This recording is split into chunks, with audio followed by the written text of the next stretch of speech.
Today's tale in the ancient Irish tales is the Second Battle of Moytura.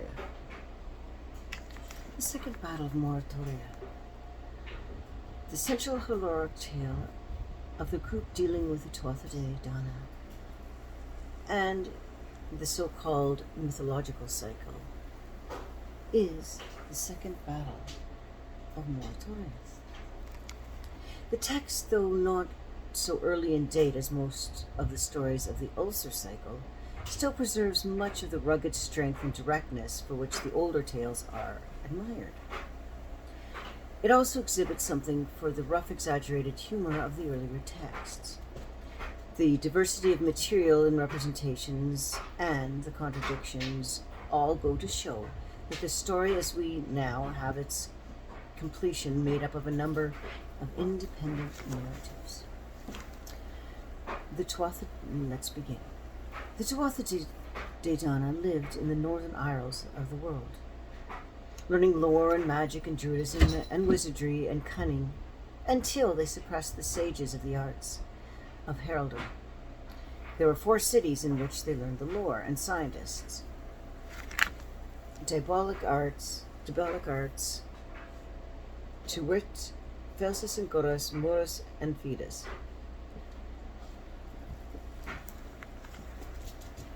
Now,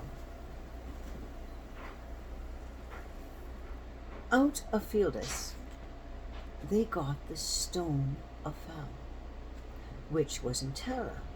Now this next part is about the 4 gifts that the Tuatha De Danna received.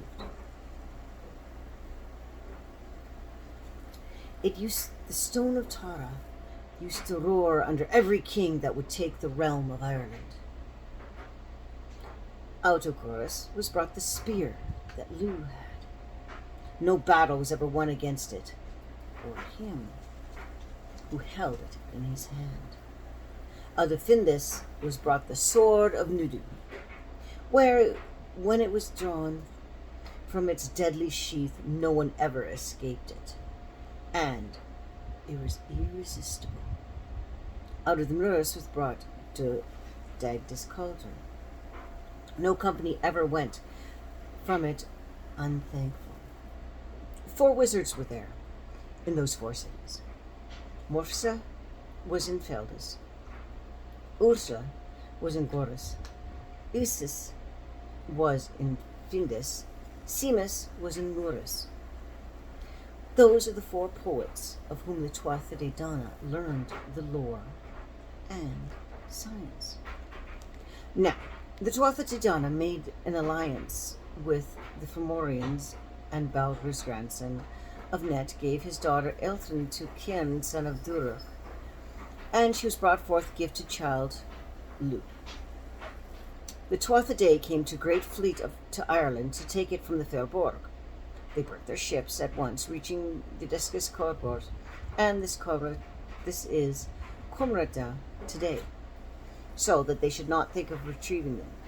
And the smoke and the mist that came from the vessels filled the neighboring land and the air. Therefore, it was conceived that they had arrived in clouds of mist.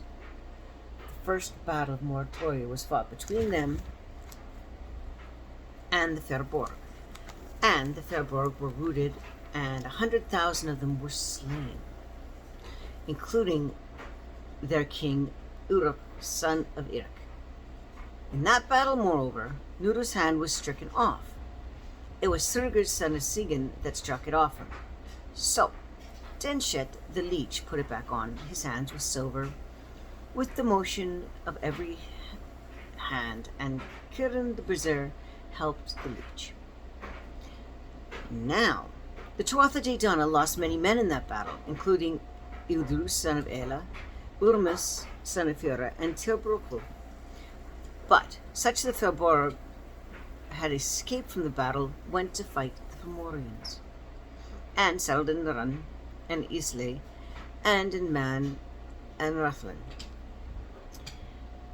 A contention as to the sovereignty of the men of Ireland arose between the Tuatha De and their women, because Nudu, after his hand had been stricken off, was disqualified to be king.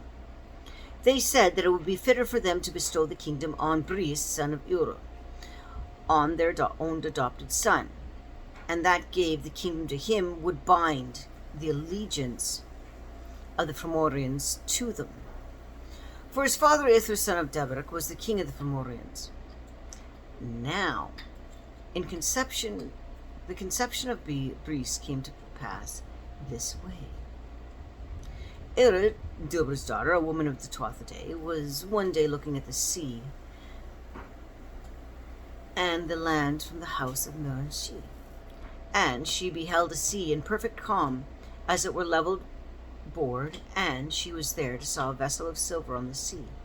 Its size she deemed great, but its shape was not clear to her, and the stream of wave bore the land. Then she, and that was the man of fairest form. Golden yellow hair was on him, as far as his 2 shoulders. A mantle with bands of golden thread were around him. His shirt had trimmings of golden thread. On his breast was a brooch of gold, with a sheen of precious stone therein. He carried 2 white silver spears, and in them 2 smooth riveted shafts of bronze. 5 circlets of gold adorned the neck, and he was girdled with a golden hilted sword and inlays of silver and studs of gold. The man said to her, "Is this the time that our laying with thee will be easy?" "I've not made thrust with thee, verily," said the woman. But they stretched themselves down together. The woman wept while the man would rise. "Why weepest thou?" said he. "I have 2 things for which I should lament," said the woman. "Parting from thee now that we have met, and the fair use of the Tuatha De Danna have been entertaining me in vain. And my desire is for thee, since thou hast possessed me. Thy anxiety from these 2 things shall be taken away," said he. He drew his golden ring from the middle finger and put it on her hand, and told her that she should not part with it by sale or by gift, save to whose finger it should fit. "I have another sorrow," said the woman. "I know not whom hath come to me." "Thou shalt not be ignorant of that," he said. "Uthra, son of Deborah, king of the Fomorians, has come to thee, and of our meeting shalt thou bear a son, and no name shall be given to him save Erech Bris, and is Erech, and that means Erech the Beautiful. For every beautiful thing that is seen in Ireland, whenever plain or forest or ale, or torch or woman or man or steed, will be judged in comparison with that boy. So that man may say of it then, it is a Bris." After that the man went back, again by the way he had come. And the woman went to her house, and to her was given the famous conception. She brought forth the boy, and he was named Uthran, had said, Echem Bris. When, a week after the woman's lying in was completed, the boy had a fortnight growth, and maintained that increase until the end of his first 7 years. Then he reached a growth of 14 years. Because of the contest which took place among the Tuatha De, the sovereignty of Ireland was given to the boy, and he gave 7 hostages to Ireland's champions, that is, to their chiefs, to guarantee the restoring of the sovereignty if his own misdeeds should give cause. His mother afterwards bestowing land upon him, and on the land he had a strong hill built, called Don Bris, and it was the Dagda that built the fortress. Now, when Bris assumed the kingship of the Fomorians, Erech, son of Didona, Ithra, son of Deborah, and Terah of 3 Morian kings laid tribute upon Ireland, so that there was not smoke from a roof in Ireland that was not under tribute to them. The champions were also reduced to their service to it, Ogma, had to carry a bundle of firewood, and the Dagda became a rath builder, and he had dug the trenches about the rath Breeze. Dagda had become weary of the work, and he used to meet in the house of idle blind men named Cranborough, those whose mouth was out of his breast. Cranborough thought his own ration small, and the Dagda's large. Whereupon he said, "O Dagda, of thy honour let the thee be blessed of ration to be given to me." So the Dagda used to give him every night. Large, however, were the importer's bits, the size of a good pig, but those 3 bits were a third of what the Dagda's ration. The Dagda's health was the worse for that. One day then, as the Dagda was in the trench digging a rath, he saw Mhorragu coming. "That is good, O Dagda," says Mhorragu. "Even so," said the Dagda. "What makes thee look so ill?" said Mhorragu. "I have cause for it," said Dagda. "Every evening Cranborough the Importer demands the 3 best bits of my portion." "I have a counsel for thee," said Mhorragu. He put his hand on his purse and took out 3 gold crowns and gave them to him. "Put these 3 gold pieces into the bits which thou givest at close of the day to Cranborough," said Mhorragu. "These bits will then be the goldest on the dish, and the gold will turn in his belly, so that he will die thereof, and the judgment of Breeze thereupon will be wrong.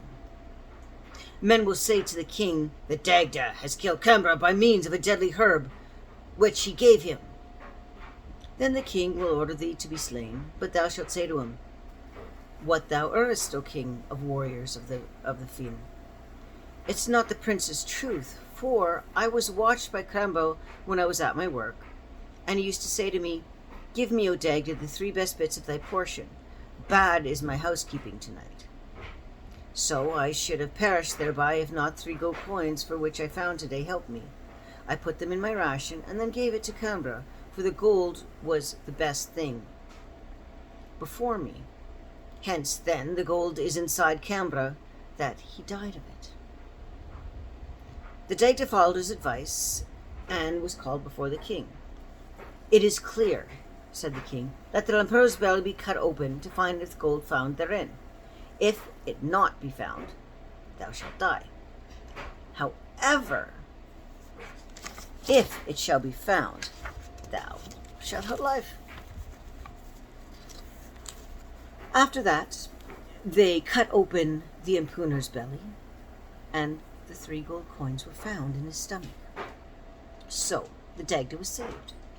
Then the Dagda went to his work on the following morning, and he came to Mhorragu and said, Thou wilt soon finish thy work, but thou shalt not seek reward till the castle of Ireland be brought to thee, and to them close a heifer black maned. Therefore the Dagda brought his work to an end, and Breeze asked him what he would take as reward for his labour. The Dagda answered, I charge thee, he said, to gather the cattle of Ireland into one place. The king did this as the Dagda asked, and the Dagda chose of them the heifer for which Mhorragu had told him to choose. That seemed weakness to Breeze, he thought, that the Dagda would have chosen somewhat more. Now Nuda was in his sickness, and Dagda put upon him a silver hand, with motion of every hand therein. That seemed evil to his son Mir. Mir went to his hand and been replaced by Durak, and said to him, Joint to joint of it, and sinew to sinew. And he healed Nuda, and thrice 3 days and nights, the first 72 hours, he put it against his side, and then it became covered with skin. The second 72 hours, he put it on his breast. That cure seemed evil to Dirch, and flung his sword on the crown of his head, and cut the skin down to the flesh. The lad healed the wound by means of his skill. Dirch smote him again and cut the flesh till he reached the bone. The lad healed this by the same means of his skill.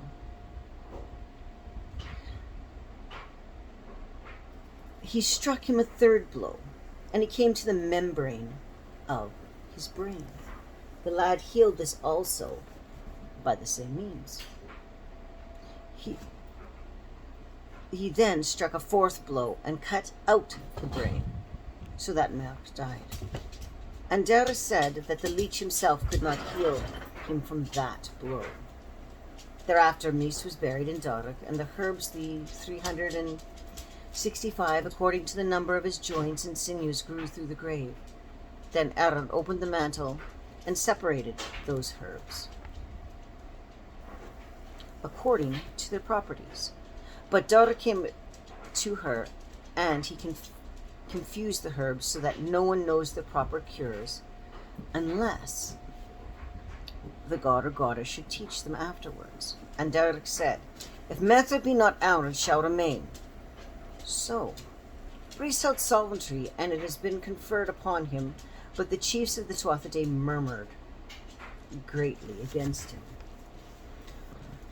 For their knives had not greased by him, and however upon they visited him, their breaths did not smell ale. Moreover, they saw not their poets, nor their bards, nor their lampooners, nor their harpers, nor their pipers, nor their jugglers, nor their fools amusing them in the household. They did not go to the contests of their athletes. They say not the chosen, proving their prowess at king's court, save only one man, Ogmus, son of Ithros. This was the duty in which he had to bring fuel to the fortress. He used to carry a bundle every day from Clubra Islands, and because he was weak from want of food, the sea would sweep away 2/3 of his bundle, so he could carry only a third, and yet he supplied the host from day to day. Neither service nor taxes were paid by the tribes, and the treasuries of the tribe were not delivered by act of the whole tribe.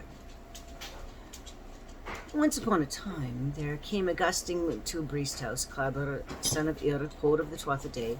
He entered the cabin narrow, black, dark, when there was neither fire, no furniture, no bed, and small cakes and dry were brought to him on a little dish. On the morrow, he arose, and he was not thankful. As he went across the enclosure, he said, "Without food quickly on a dish, without a cow's milk whereupon calves grow, without a man's uphold in the gloom of night, without paying a company's storytellers, let that be Breese's condition. Let there be no increase in Breese." Now, that was true, not say the decay was on Breese from that hour. That is the first satire that was ever made in Ireland. Now, after that, the Tuatha De went together to have a speech for their forsook Breese son Era, to demand of him their sureties. And they gave him the recitation of the realm, and was not well pleased for them for it. He begged to be allowed to remain till the end of 7 years. "That shall be granted," said the same assembly. "But thou shalt remain on the same surety. Every fruit that comes to thy hand, both house and land, and gold and silver, cows and food, and freedom from rent and taxes, until then. Ye shall have as ye say," said Breese. This is why, when they're asked for delay, that they might gather the champions of the Fairy Mound, the Fomorians, to seize the tribes by force. Grievous to him seemed this expulsion from his kingdom. Then he went to his mother and asked her whence he was raised. "I am certain of that," she said. And she went on the hill whence she had seen the vessel of the Silver Sea, and she went down to the sand and gave him the ring, which had been left for her for him. And he put the ring on a middle finger, and it fit him. For the sake of no one had she formally given it up, either by sale or gift, until the day that none whom it suited. And then they went forward till they reached the land of the Fomorians. They came to a great plain and assembled therein. They advanced the finest of these assemblies. Tidings were demanded upon them, and they replied were men of Ireland. They, when asked whether they had hounds, for at that time it was custom when a body of men went into the assembly to challenge them to a friendly combat. "We have hounds," said Brees, and then the hounds had a cursing match, and the hounds of the Tuatha De were swifter than the hounds of the Fomorians. Then they were asked whether they had steeds for a horse race. They answered, "We have," and their steeds were swifter than the steeds of the Fomorians. They were then asked whether they had anyone who was good at swordplay. None was found save Brees alone. So when he set his hand to sword, his father recognized the ring on his finger and inquired who was this hero. His mother answered on his behalf and told the king that Brees was a son of his. Then she would tell them the whole story, even as we have recounted it. His father was sorrowful over him and said, "What need has been brought thee out of the land whereas thus dost rule?"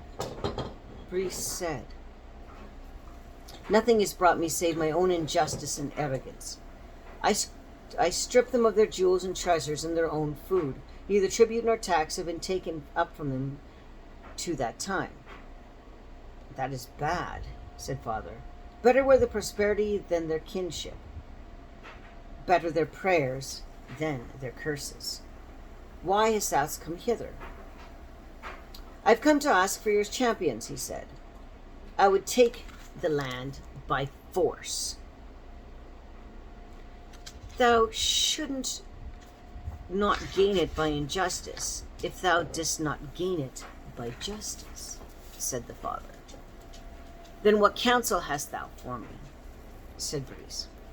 Thereafter he sent Brees to the champion, to Beller, grandson of Nets, the king of the Isles, and to Eric, son of De Danna, the king of the Fomorians.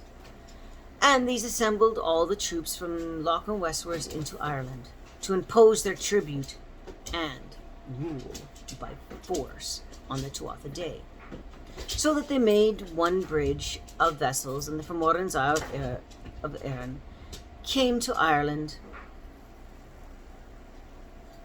an army more horrible or fearful than the host of the Fomorians.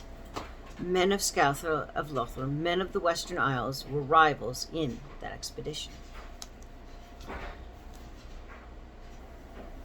Now, as to the Tuatha De, what they were doing after Brees Nuda was given in sovereignty over to Tuatha De?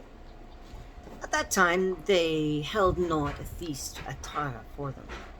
Now, there was a certain warrior on his way to Tara, whose name was Lugh, and they were all then doorkeepers at Tara, namely Gora's son of Fermig and Camar's son of Rigel. When one of these was on duty, he saw a strange company coming towards him. A young warrior, who is now known, and fairly sharply with the king's trappings, was in the forefront of that band. They told the daykeeper to announce their arrival at Tara. The doorkeeper said, "Who's there?" "Here there is Lugh Lemmer, known as Lugh Longarm, son of Cerin, son of Doric, and Ethan, daughter of Balor. Foster son he of Titu, daughter of Magor, king of Spain, and of Urfric, Roger, son of Dana." The doorkeeper asked Lugh, "What art dost thou practice?" He said, "For no one shall without an art enters Tara." "Question me," he said. "I'm a right." The doorkeeper asked, "What need thee not? We have a right already, even Lochra, son of Lamar." He said, "Question me, O doorkeeper. I am a smith." The doorkeeper answered him, "We have a smith already. Korakorek of the three knew the possesses." Lugh said, "Question me. I am a champion." The doorkeeper answered, "We need not that. We have a champion already, Ogma, son of Ithlu." He asked again, "Question me. I am a harper." We need thee not. We have a harper already. Akram, son of Belmus, whom the Tuatha De chose in the fairy mounds. He said, question me. I am a hero. The doorkeeper answered, we need thee not. We have a hero already. Beson Ephraim, son of Ephraim Bethlehem. Then he said, question me, O doorkeeper. I am a poet and a historian. We need not thee, said the doorman. We already have a poet and historian, even Unun, son of Itham. He said, okay, question me. I am a sorcerer. We need thee not. We have sorcerers already. Many are our wizards and our folk of might. He said, question me. I am a leech. We need thee not, for we have a leech daughter. Question me, he said. I am a cupbearer. We need thee not. We have cupbearers already, even Delt and Durak and Dama and Te and Torah and Torag, Gilling and Gelen and Gris. He said, question me. I am a good brazier. We need thee not. We have a brazier already. Call me Korak, he said. Ask the king, Lugh says, whether there is a single man who possesses all these arts. And if he has, I will not enter Para. Then the doorkeeper went to the palace and declared to the king, a warrior is come before the enclosure. He says his name is Lugh, Silmendes, many gifted. And all the arts which thy household practices he himself possesses, so that he is the man of each and every art. The king said that the chessboards of Tara should be taken to Lugh, and he won at all stakes, so that he made the court of Lugh. But if chess were invented by epoch of Trojan War, it had not reached our then, for the battle of Moytura and the destruction of Troy occurred at about the same time in history. Then that was related to Nuda. Let him in to the enclosure, he said, for never before has a man like him entered the fortress. Then the doorkeeper let Lugh pass, and he entered this fortress, and sat down on the sage's seat, for he was a sage in every art. Then the great flagstone to move, which required the effort of 80 yoke of oxen, Ogma hurled through the house, so that it lay outside of Tara. This was a challenge to Lugh. But Lugh cast it back, so it lay in the center of the palace, and he put the piece which it had been carried away into the side of the palace, and made it whole.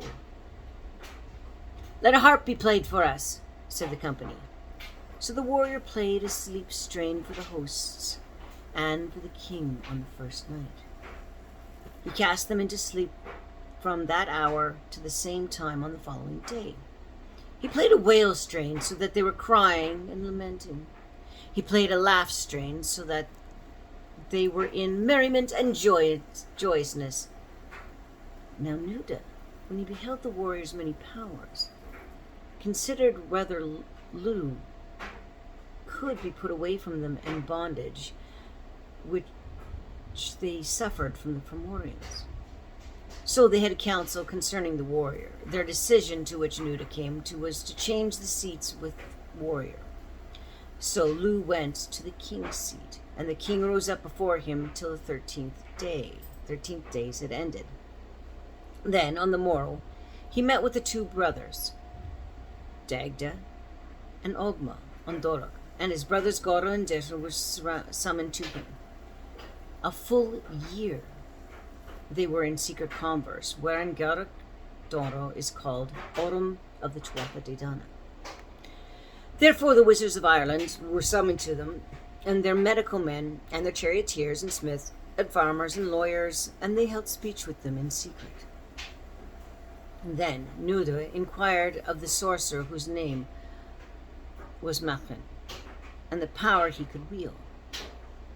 He answered that he thought his countries would cast the mountains of Ireland on the Fomorians and roll their summits against the ground, and then declared to him that the 12 chief mountains of the land of An would support the Tuatha De Danna in battling for them, to wit, Seb Lugh and Donnelly and Mound Mountains and Bribrung and Serabora and Slabsil, Sabmis and Berg Slab and Nevern and Slabmerach Boren and Sigas and Curraagal.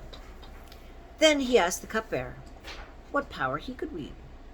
He answered that he would bring 12 chiefs of Lochs of Ireland before the Fomorians, that they would not find water therein.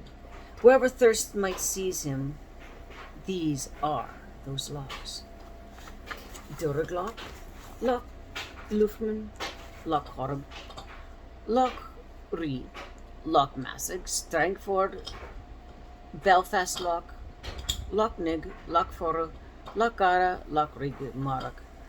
They would betake themselves to the 12 chiefs of the River of Ireland: Bush, Boran, Bala, Neon, Lee, Shannon, Mora, Sigurd, Erin, Firer, Fita, Sura, and they would all be hidden from the Fomorians, so that they will not find a drop therein. Drinks shall be provided to the men of Ireland, though they bid in battle to the end of 7 years. Then said Pharaoh, son of Mercer, to their druid, I will cause these showers of fire pour the faces of the Fomorian hosts, and I will take them out 2/3 of their valor and their bravery, their strength, and I will bind their urine into their own bodies, and in their bodies of their horses. Every breath that the men of Ireland shall exhale will be increasing in valor and bravery, strength to them. Therefore they bade in battle till the end of 7 years. They will not be weary in any wise, said the Dagda. The power which thee boast, I shall wield it all by myself. It is through art the Dagda, and everyone, with everyone, whence therefore is named the Dagda, adhered to him, and then separated from council and agreed to meet again that day in 3 years. Now, then the provision of the battle had then been settled. Lugh and Dagda and Ogma went to the 3 gods, the 3 gods of Danu, and these gave Lugh the plan for battle for the 7 years they were preparing for it and making their weapons. Dun, dun, dun. The Dagda had a house of Garan Ethan in the north, and he had met a woman in Garan a year from that day about Samonius, before the battle. The river Uranus and Corra roars south of it, and beheld the woman of Uranus and Corra washing herself, with one day the feet of Error Usu, to the south in the water land of Los Lucum, to the north of that water. 9 loose tresses were on her head. The Dagda conversed with her, and they made a union. The bed of the couple is the name of that place henceforth, and the woman that is here is the Mhorragu. And she told the Dagda that the Fomorians would land at Mag Tured, and that she should summon the Iri's men of art and meet her at the ford of Eunice, and she would go to Serra and destroy Ishus, son of De Danna, the king of the Fomorians, and would deprive him of the blood of his heart and his kidneys of his valor. Afterwards she gave 2 handfuls of that blood to the hosts that were waiting at the ford of Eunice. The ford of destruction became its name, because of the destruction of the king. Then that was done by the wizards, and they chanted spells on the hosts of the Fomorians. This was a week before Samonius, and each of them separated from the other until the men of Ireland came together on Samonius. 6 times 30 was their number, and that is twice 30 in every third. Then Lugh sent Dagda to spy on the Fomorians and to delay them until the men of Ireland should come to battle. So the Dagda went to the camp of the Fomorians and asked them for truce in battle.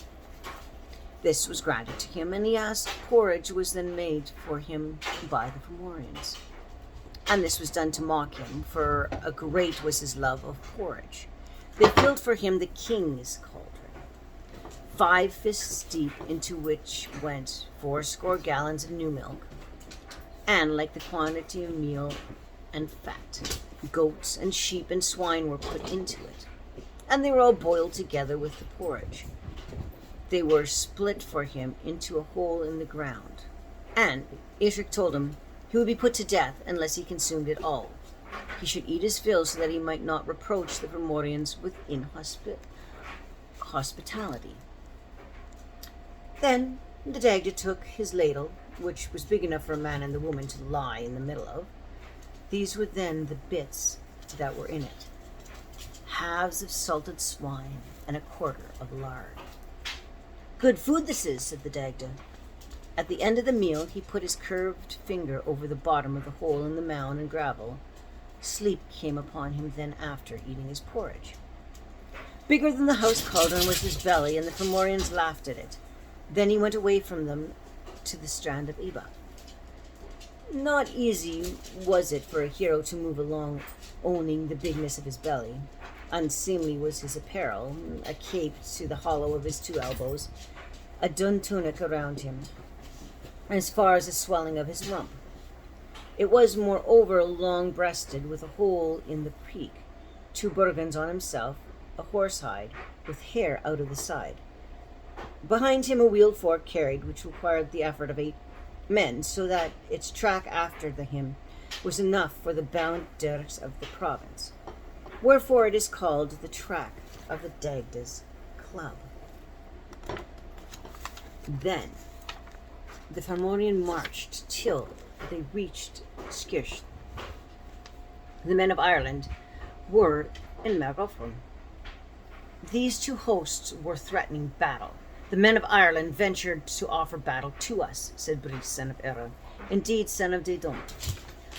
"I will fight Erin," said Isht, "so that their bones will be small unless they pay their tributes."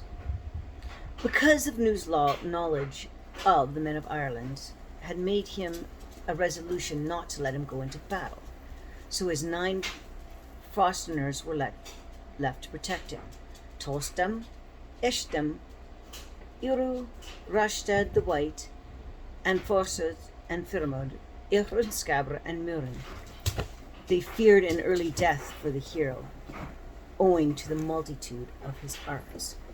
Therefore, they did not let him forth to the fight.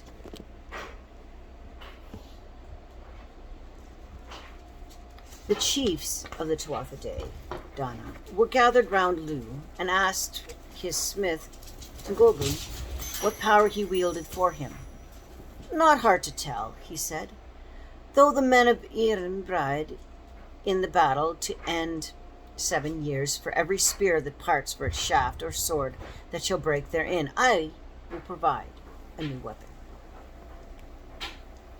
No spear point which my hand shall force," he said, "shall mark a missing cast. No skin which it pierces shall taste life afterwards. That has not been done by Dogger the smith of the Fomorians." "And thou, Osduos," said Lugh, "what power casts upon that shall wield?" "Not hard to tell," he said. "Every man who shall be wounded there, unless his head be cut off, or the membrane of his brain from his spinal marrow be severed, I will make quite whole in the battle on the morrow." "And thou, O'Crane," said Lugh to his brazier, "what is thy power in the battle?" "Not hard to tell. Rivets for their spears, and hilts for their swords, and bosses for the rims of their shields. I will supply them all." "And thou, O Lusht," said Lugh to his right, "what service wilt thou render in the battle?" "Not hard to tell. All the shields and javelins and shafts they require, I will supply to them all." "And thou, O Ogma," said Lugh to his champion, "what is thy power in the battle?" "Not hard to tell," said he. "I will repeal the king and the errands of his friends, and capture upon to a third of his men. And ye, O sorcerer, said Lugh, what power will you wield? Not hard to tell. I shall fill them with fear, and when they have been overthrown by our craft, till their heroes are slain, and deprive them of 2/3 of their might, which constraint on their urine. And ye, O cupbearer, said Lugh, what power? Not hard. We will bring a strong thirst upon them, and they shall not find drink to quench it. And ye, O druids, said Lugh, what power? Not hard to tell. We will bring showers of fire on the faces of the Fomorians, so that they cannot look upon the wards, so that their warriors who are contending with them may slay them by their might. And now, O Carbisamaethum, said Lugh, what power wilt thou cast in battle as thou us my poet? Not hard. I will make a satire on them, and I will satire them and shame them, so that through the spell of my art they will not be reset warriors. And ye, O Belcas and Dodana, said Lugh to his 2 witches, what power will ye wield? Not hard. We will enchant the trees and the stones and the sods of the earth, so that they shall become host under arms against them, and they shall root them from their fight with their horror and trembling. And thou, O Dagda, said Lugh, what power canst thou wield on the Fomorian host in battle? Not hard. I will take the side of the men of Iri, both in mantle smithing and destruction and wizardry, under my club. The bones of the Fomorians will be as many as hailing stones under the feet of the herds of horses where they'll meet on the battlefield of Moytura. So, thus Lugh spoke on every one of them in turn, and he straightened and addressed his army, so that each man of men had spirit of the king and mighty lord. Now every day a battle was fought between the tribe of the Fomorians and the Tuatha De, save only that the kings or princes were not delivering in it, but only keen and hardy folk. Now the Fomorians marveled at a certain thing which was revealed to them in battle. Their spears and their swords were blunted and broken, and such of their men as were slain did not return on the morrow. But that was not so with the Tuatha De, for though their weapons were blunted and broken today, they were renewed on the morrow, because Goblin the smith was in the forge making swords and spears and javelins, for he would make those weapons by 3 turns. Then Lugh the Rith would make the spear shafts by 3 chippings, and the 3rd chipping was a finish, and would set them in the ring of the spear, and the spear heads were struck in the sides of the forge. He would throw the rings with the shafts, and it was needless to set them again. Then Tured the brazier would make the rivets by 3 turns, and would cast the rings of the spears to them, and thus they used to cleave together. And then, this then is what is put into the fire of the warriors who were slain, so that they were swifter on the morrow, because Doric and his 2 sons, Orta and Mirk, and his daughter Abra, sang spells over and a well named Slan. Now their mortally wounded men were cast into it, and as they were slain, they were alive when they came out. Their mortality wounded became whole, though they might have of the incantation of the 4 leeches were about the well. Now that was harmful to the Fomorians, so they sent a man to spy on the battle and actions of the Tuatha De, namely Ruth son of Bris and Brigid the Dagda's daughter, for he was a son and grandson of the Tuatha De. Then he related to the Fomorians the work of the smith and the wright and the brazier and the 4 leeches who were round the well.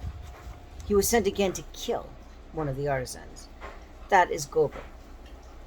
From him he begged a spear, its rivets from the brazier, and its shaft to the right, so that all was given to him as he asked. There was a woman there grinding the weapons. Crone, a mother of Theron, she it is ground the Rudin spear. Now, this was given to Rudin by a chief, wherein the name a chief's spear. It's still given to wearers that became in the Iri. Now, after the spear had been given to them, Rudin turned and wounded Guru, but Guru picked out the spear and cast it at Rudin, so that it went through him. He died in the presence of his father and the assembled of the Fomorians. Then Brig came and bewailed her son. She shrieked at first, and then cried at last. So that was the first time crying and shrieking were heard in Erin. Now, it was that Brig who invented the whistle for signaling at night. Then Guru went to the well and became whole. There was a warder of the Fomorians, Othra, son of Isha, son of Didona, son of the Fomorian king. He told the Fomorians that each man of them should bring a stone of the stones of Doros and cast into the well of Slane, and Abrares west of Moytura, and to the east of Lugh. So they went, and stone cast each man was cast into the well. Wherefore the cairn this was made called Tuatha's cairn. By another name for it, this well is Lugh, for Doros put into it one of every herb that grew in Erin. Now, when the great battle came, the Fomorians marched out of their camp and formed themselves into strong battalions. Not a chief, nor a man of the powers among them was without hauberk against his skin, a helmet on his head, and a broad spear in his hand, a heavy sharp sword at his belt, and a firm shield at his shoulder. To attack the Fomorian host on that day was striking a head against a cliff, was a hand in the serpent's nest, was a face up to fire. These were the kings and chiefs that were heartening the host of the Fomorians, namely Balor, son of Doros, son of Nish, Breeze, son of Uthus, Tutis, Timbris, son of Lobers, Gorus, and Loctram, son of Libers, Isha, son of Didona, the king of the Fomorians, Ochrus, son of Indius, Ogma, or Onna, and Bringa, Isra, son of Dorum. On the other side, the side of the Tuatha De, arose and left their 9 comrades, keeping Lugh, and they marched to battle. When the battle began, Lugh escaped from his guardians and with his charioteers, so that it was he who was the front of the hosts of the Tuatha De. Then a keen and cruel battle was fought between the tribe of the Fomorians and the men of Ireland. Lugh was heartening the men of Ireland that they should fight the battle fervently, so that they should not be any longer in bondage, for it was better for them to find death in protecting their fatherland than to bide it under the bondage and tribute as they had been. The host uttered a great shout as they entered the battle. Then they came together, and each of them began to smite the other. Many fine men fell. Great the slaughter, and the grave ling that was there. Pride and shame were there side by side. There was anger and indignation.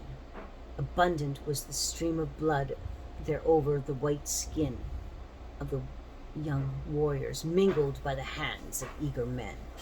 Harsh was the noise of the heroes and the champions mutually fending their spears and their shields and their bodies when the others were smiting them with spears and the swords.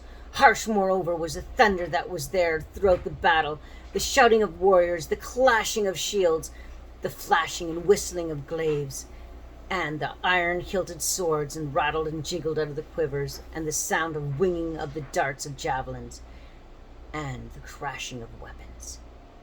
The ends of their fingers and of their feet amongst them meet in the mural brows, owing the slipperiness of the blood under the feet of the soldiers. They would fall from their outright posture and beat their heads together as they sat, The battle was a gory, ghastly melee, and the river Ursel rushed with corpses.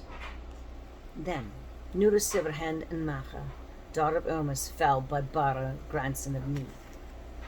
And Castle fell upon the Orhus, son of Leash. Lugh and Balor of the piercing eye met in the battle. An evil eye had Balor of the Fomorian. That eye was never opened, save only on the battlefield. 4 men used to lift up the lid of eye with a polished handle which passed through its lid, if any army looked upon that eye. Though they were many thousands in numbers, they could not resist a few warriors. It had a poisonous power. Once, when his father's druids were coercing charms, he came and looked out the window, and the fume of concussion came under it, so that the poison of the afterwards the penetrated eye that looked. He and Lugh met. "Lift up my eyelid," said Balor, "that I may see the blabber who is conversing with me."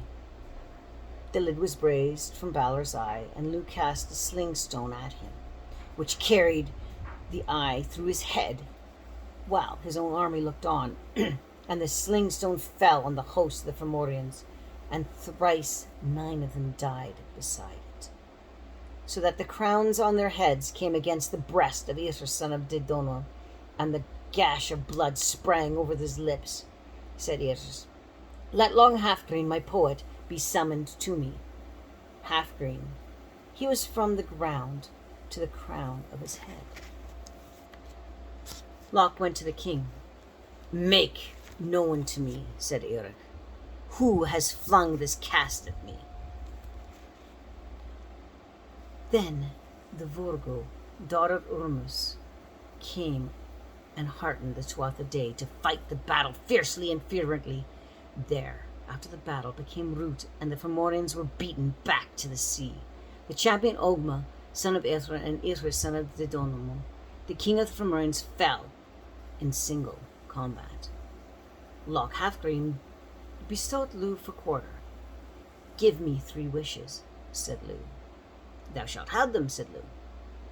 "Till doom I will ward off from Ireland all plundering by the Fomorians, and at the end of the world every ailment." So Lugh was spared, and he sang to the gale and decree of fasting. Lugh said that he would bestow the name on Lugh's 9 charioteers because of the quarter, and that he had been given. So Lugh told him to name them. "What is the number of slain?" said Lugh to Lugh. "I know not the number of peasants and rabble. As to the number of Fomorian lords and nobles and champions and kings, sons and over-kings, I know. Even 5,300 men, 2,350, 400,000, and 9 times 5, 8 fourscore, 406, 805, 240, including Nat's grandson. That is the number of slain on the Fomorian over-kings and high nobles who fell in battle. Howbeit, as the number of peasants and common people and rabble and the folk of every art, besides who came in company with the great army, for every champion and every high chieftain and every taking of the Fomorians came with his hosts to the battle, so that all fell there, both his Fomorian and his slaves were reckoned, only a few of the servants of the over-kings. Thus, then, is the number I have reckoned. Of these I bid 777 men. Together with Sab Uthran, son of Gauric, Korach, son he was of a servant of Ishus, son of Dedoma, that is a son of a servant of the Fomorian king. As to what fell besides of half-men, and those who reached not the heart of battle, there are those wise numbered till we number the stars in heaven, sands of sea, flakes of snow, dew on lawns, hailstones, grass under feet, and herds of Malamaclears, horses, waves, and sea stream. Thereafter, Lugh and his comrades found Brice, son of Erev, underground. He said, "It is better to give me quarter then to slay me. What then would follow from that, said Lugh. If I be spared, said Brees, the cows of Erin would always be in milk. I will set forth to our wise men, said Lugh. So Lee went to Matan Mhorragu and said to him, Shall Breath have quarter for giving constant milk to cows of Erin? He shall not have quarter, said Moytura. He has no power over their age or their offspring, though he can milk them so long as they are alive. Lugh said to Brees, That does not save thee. Thou hast no power over their age and their offspring. Thou canst cast milk them. Is there aught else that would save thee, O Brees? Said Lugh.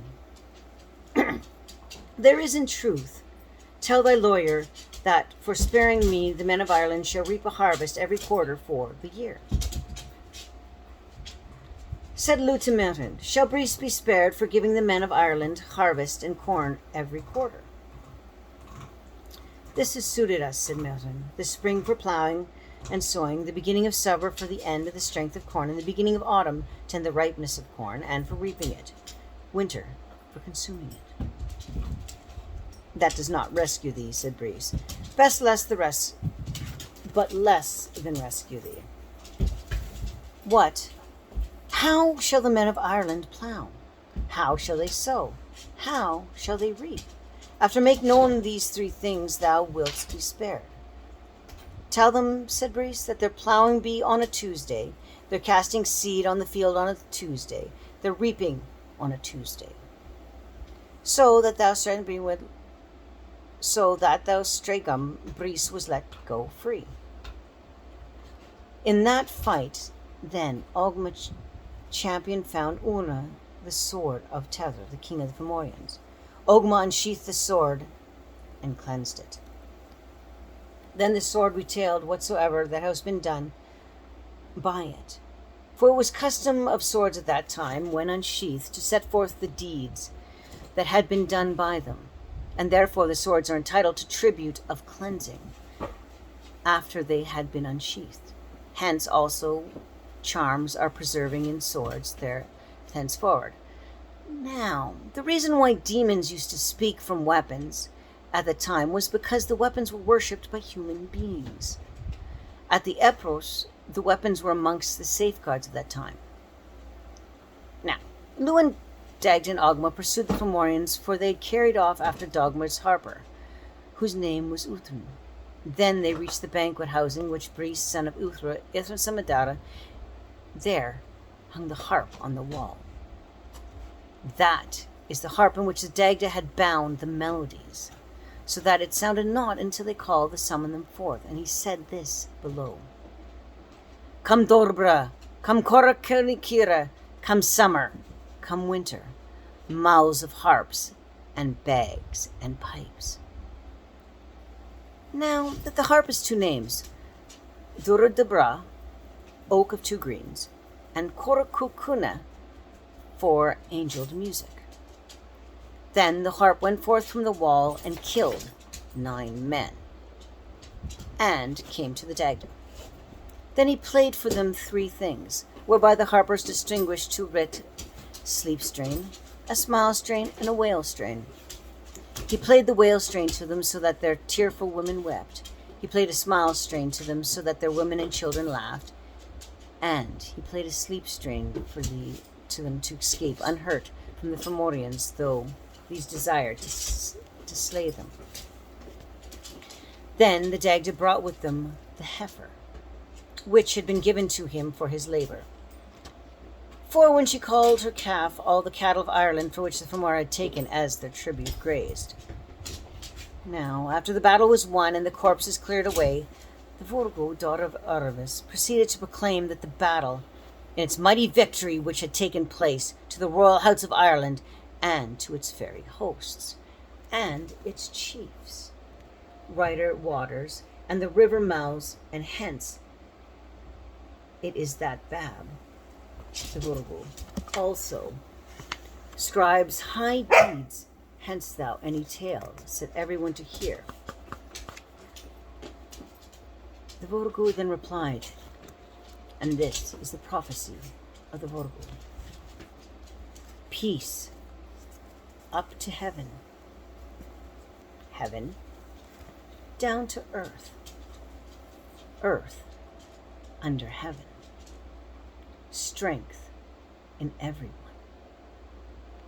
Then moreover she prophesying the end of the world, and foretelling every evil that would be therein, and every disease, every vengeance, whereupon then she sang this lay below. I shall not see a world that was dear to me, summer without flowers, kin will be without milk, women without modesty, men without valor, captures without a king, wood without mast, sea without produce, wrong judgments of old men, false precedents of lawyers, every man and woman a betrayer, every boy a reaver. Son will enter his father's bed, father will enter his son's bed. Everyone will be his brother's brother-in-law in evil time.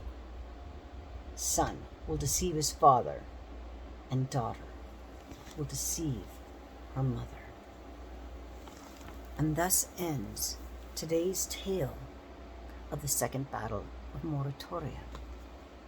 Join me tomorrow for our next installment called The Fate of the Children of Tulin.